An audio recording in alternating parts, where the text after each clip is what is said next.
Hey, Colton. What you doing?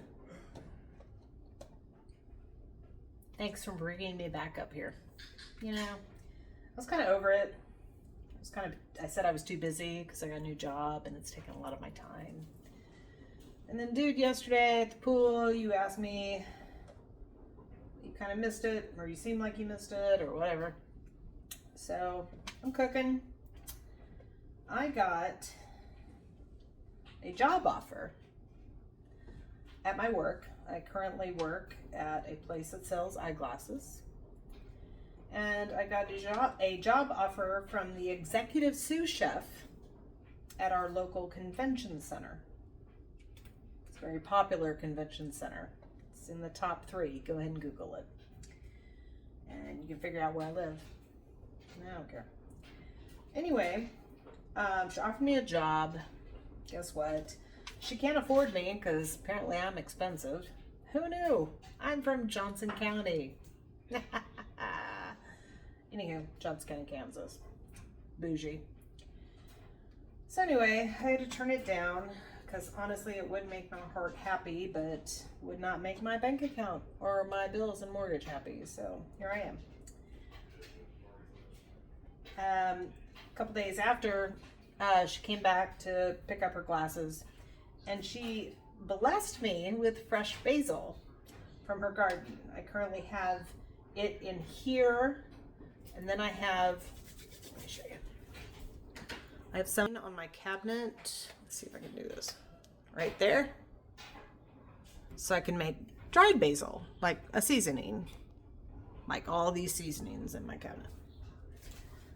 So I'm having spaghetti and meatballs. Currently, the spaghetti, the sauce, and the meatballs are on their way here because I get my groceries delivered. And let me explain why I do that. I have Instacart that delivers me Aldi's. I have Walmart Plus that delivers me my Walmart shit. And the reason is that I work with the general public on a daily basis. And I'm a manager, so I'm one of those, I want to talk to your manager. Guess what? It's me. Okay. So on my days off, do I want to deal with them people? Nope. I want them people to deliver my shit to my front porch, and I will gather them up as I see fit. I deserve it. I've been through enough. I have literally been physically assaulted 3 times over glasses, and that was years ago before the world turned ugly. And we all know when the world turned ugly. Yeah, we do. So, waiting for the rest of my meal to come about. These mushrooms were almost on their last leg, so I'm gonna throw them into a sauce. If tomato sauce, there we go. If tomato sauce bothers you, like the acidity, really bothers my husband. The man can eat Ghost Reaper peppers, but canned tomatoes, kill him. Pretty sure I married an alien. Who knows? So, if you do that, if you have that ailment, see, there's a block of cream cheese. That's going to go in the pasta sauce. And that cuts the acidity. It makes it more like a vodka sauce. No, not real vodka. I'm a bourbon girl. Y'all know that by now, right? Anyway, mushrooms. I've got this basil that I took. And, oh my God. Tastes so good. That I processed down with an extra virgin olive oil. I also have way too many onions prepped. I'm not going to use all of these because my job takes me away from doing everything.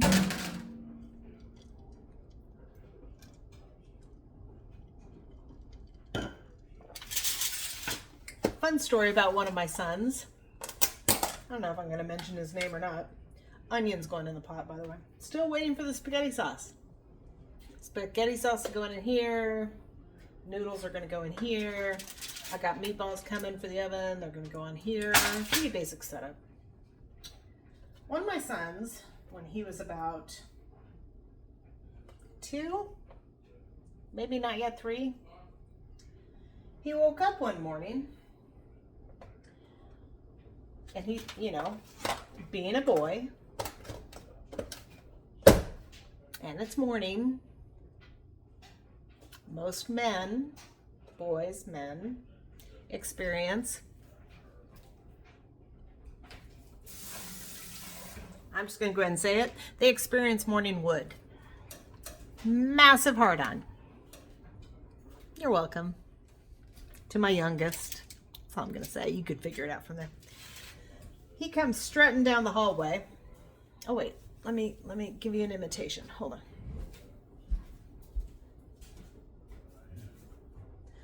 Mama, look, way big.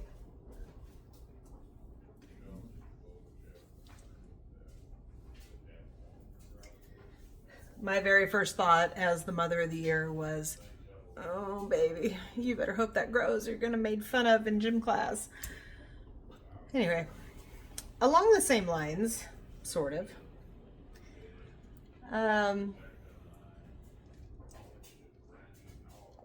my mother-in-law came to live with us, and she was in a bad situation back home in Kansas, and her son, my husband, got sick and tired of hearing the bullshit, so he fucking went and got her. While her partner of 20 plus years was in a drunk tank or a 100-day rehab facility, whatever, he went up and with our sons, kidnapped her, sold her house, brought her down here, took the car. The asshole was actually more upset that the car was leaving than she. So, anyway, she lived with us for quite a while. She had her own little art studio out there in the shop. It was lovely. It really was. The reason my face is like this is that she tragically died. She had a fatal fall off our back deck in front of her son, and that's why this face is in front of you right now. But let me tell you about a happier time, funnier time, very inappropriate time. Our friends next door, Chris and Sue. Chris is a doctor. Harveen, when she came to live with us, brought this huge, thing that vibrates when you stand on it. And I get it. It's for leg circulation. It's for, it's just for circulation. So, no blood clots in the legs. Those are bad. Shit like that. Neuropathy, of which I am suffering from right now. I get it. It's a thing you stand on, and you have safety handles, and it just, vibrates your legs and it circulates. It's great. I totally understand it.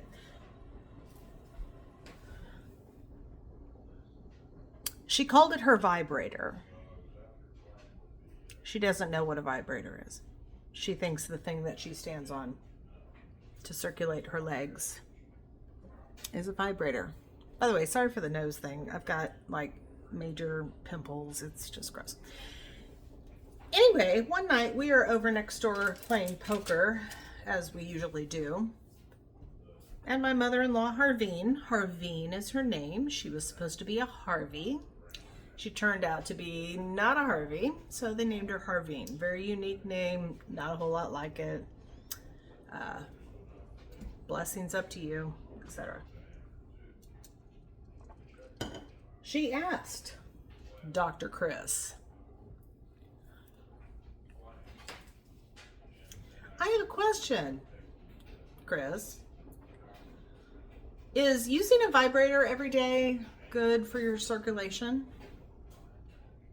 To which the doctor responded, well, takes a drink of his beer. Courage juice. It's called courage juice for a reason. He goes, I guess so. I mean, if you're going to the end result, it's going to be a little bit of cardio. It's going to be a little bit of, yeah, I guess. She goes, well, I mean, I'm concerned about the size of it. I don't know if the size makes a difference. To which Chris is like, oh, fuck. Now, I know what she's talking about. I'm right there in the conversation. I know what she's talking about. Do I let him off the hook? Nope. I sit back there with the popcorn, just because this is going to be epic. Okay. So she goes, I don't know if size is an issue. And he goes, well, how big is it? And she goes, it's like 3 foot by like 2 foot. Oh, he pieced out. He dipped. He was like going to the shop. Bye. And he left. I'm dying laughing. My mother-in-law is like, what'd I say? What'd I say? I had to explain it to her. And she turned so red. It was really, really phenomenal. It was great. Another funny conversation that I personally have had with Chris, keeping in mind, again, he's a doctor. During the pandemic, I learned to make beer cheese. Beer cheese is amazing. And recently, I've actually learned to make bourbon cheese. I'm a bourbon girl. It tracks. So I'm learning to make beer cheese. Actually, he made beer cheese. I made beer cheese. It was kind of like a who made it better type of situation. And it was a draw. But he said, hey, anytime you make beer cheese, if you just want to come over and borrow some beer, instead of buying like a whole pack, 6-pack or a case or whatever, just help yourself, you know, because there's no sense. And he knows he's probably going to get some beer cheese out of it, or bourbon cheese. He's going to get it. So, you know, investment, dividends, you get it. But this was during the pandemic. And I wanted to make, I had made a real stout IPA stout beer cheese, which was delicious, but I wanted to make a lighter one. It was coming on summer at that point, and I wanted to make a lighter one. So I was thinking Corona. So I asked to borrow some of his Corona. He always has Corona beer over there. And at the time, I had a bad wart on my thumb that got lasered off. So I couldn't text it. So I was using speak to text. And as autocorrect has it, this is the conversation that ensued. Hey, what I wanted to say was, hey, can I borrow some Corona for my beer cheese? What came across was, hey, can I borrow some coronavirus for my beer cheese? Keep in mind, I'm asking this of a doctor. And he goes, I don't keep any of that around at home. I don't even have it at my clinic. He's a doctor. I was like, of course you do. It's in the beer fridge in the basement, the white one. What's wrong with you? I just want to borrow some coronavirus. And he goes, but I don't have anything like that. That would be wrong. Why would it be wrong to have coronavirus in your beer fridge? And he's like, woman, which is what he calls me, woman, go ahead and go back and read the texts. Yeah. I was asking to borrow some coronavirus from a doctor for my beer cheese. Great times. Did not work out. So, anywho, I'm going to hop off of here because I don't know where my groceries are. And I need to saute all this down with some sauce. It's making me hungry. So, I'm going to hop off here. And maybe I'll see you guys soon. Hopefully you guys will like and subscribe. Jen's Dirty Dishes, YouTube and TikTok, signing off. Bye, Colton.